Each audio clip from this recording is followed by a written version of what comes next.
호랑이와 동자승. 옛날 옛적에 깊은 산속에 조용히 자리한 작은 절이 있었습니다. 그 절에는 연로하신 주지 스님 한 분과 갓 12살을 넘긴 어린 동자승 하나가 살고 있었습니다. 이 동자승은 사연이 있었습니다. 부모를 일찍 여의고 의지할 곳이 없어 절에 맡겨진 아이였지요. 장난도 많고 호기심도 많았지만 마음씨는 맑고 선량했습니다. 그 절이 있는 산에는 아주 무섭고도 큰 호랑이가 살고 있었습니다. 산짐승들을 사냥하며 왕처럼 군림하는 무서운 짐승이었지요. 사람들은 해가 지면 감히 산자락 근처에도 가지 못했습니다. 그러나 이상하게도 그 호랑이는 절 가까이에는 잘 나타나지 않았습니다. 마을 사람들은 수군거리며 말하곤 했습니다. 부처님의 법력이 호랑이를 막는 게지요. 스님들이 독경하는 소리는 귀신도 물러가게 한다 하니 호랑이도 감히 가까이 하지 못하는 거지요. 그러나 어린 동자승은 그 말이 늘 궁금했습니다. 정말 호랑이도 부처님 앞에서는 꼼짝 못하는 걸까? 혹시 언젠가 절에 나타난다면 나는 어떻게 해야 할까? 어느 날 주지 스님께서 마을에 불공을 보러 내려가시고 동자승 혼자 절을 지키게 되었습니다. 해질 무렵이었지요. 동자승이 물동이를 들고 우물가에 나갔다가 숲속 어둠 속에서 커다란 눈빛이 번쩍이는 것을 보았습니다. 그것은 바로 산군이라 불리던 호랑이였습니다. 눈빛은 숯불처럼 붉게 타올랐고 그가 내뿜는 숨결에는 뜨거운 김이 피어올랐습니다. 동자승은 그 자리에서 얼어붙은 듯 몸을 떨었습니다. 호랑이는 낮게 으르렁거리며 입을 열었습니다. 어린 중아, 오늘은 내 놈이 내 먹잇감이 되겠다. 그 순간 동자승은 두려움에 휩싸였지만 달아날 수도 없었습니다. 재빨리 손에 들고 있던 바가지를 호랑이 앞으로 내밀며 말했습니다. 호랑이 아저씨, 절에는 먹을 것이 변변치 않습니다. 다만 이 물은 매일 부처님 전에 올리는 깨끗한 물입니다. 잡아먹기 전에 부디 이 물을 먼저 드셔보시지 않겠습니까? 호랑이는 의아해하며 웃었습니다.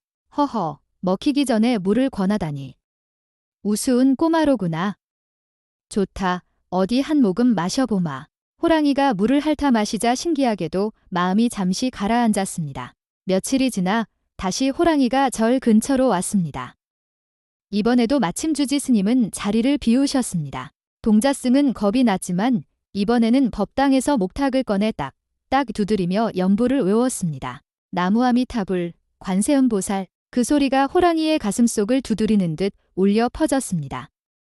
호랑이는 귀를 찌푸리며 으르렁댔습니다. 그만두어라. 그 소리, 내 귀에는 쇠망치로 때리는 것 같구나. 그러자 동자승은 떨리는 목소리로 대답했습니다. 호랑이 아저씨, 부처님의 소리를 괴롭다고 느끼는 것은 아저씨 마음이 아직 어지럽기 때문입니다. 잠시라도 마음을 고요히 하신다면 괴롭지 않을 것입니다. 호랑이는 순간 당황했습니다.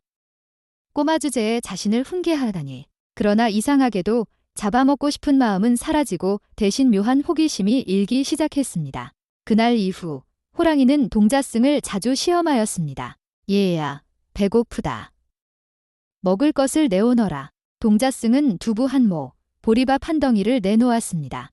호랑이는 처음에는 짐승에게 이런 풀밥을 주다니 하며 화를 냈지만 먹고 나면 이상하게 속이 편안해졌습니다. 얘야, 산에 무서운 그림자가 나타났으니 내 연불로 물리쳐 보아라.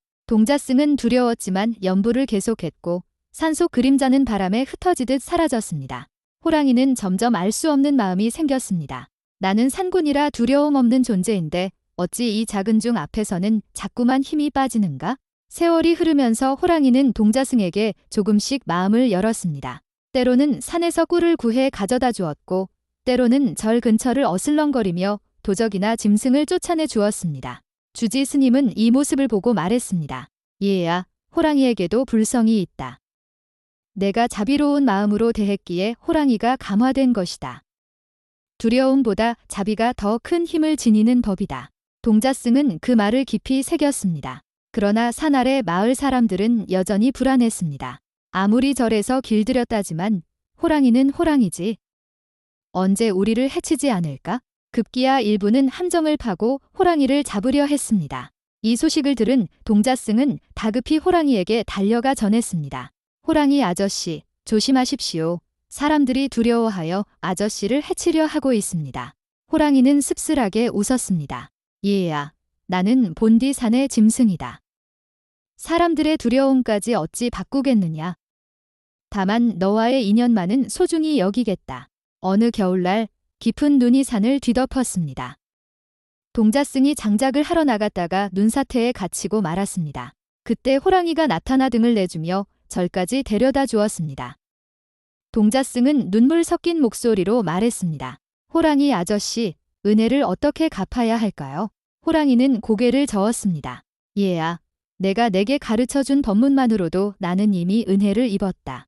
욕심과 분노를 버리고 마음을 고요히 하는 길을 너에게서 배웠으니 그것이면 족하다. 그 뒤로 호랑이는 산 깊은 곳으로 들어가 더 이상 사람들 앞에 나타나지 않았습니다. 그러나 절 근처 사람들은 가끔씩 달 밝은 밤에 큰 호랑이 그림자가 절 언덕에 앉아 목탁 소리를 듣는 모습을 보았다고 전했습니다. 이 이야기는 지금도 전해 내려옵니다. 사람들은 말합니다. 호랑이도 부처님의 가르침을 들으면 변할 수 있구나. 욕심과 분노를 버리면 누구나 본래의 선한 마음으로 돌아갈 수 있구나. 라고요. 들어주셔서 감사합니다. 구독과 좋아요 부탁합니다.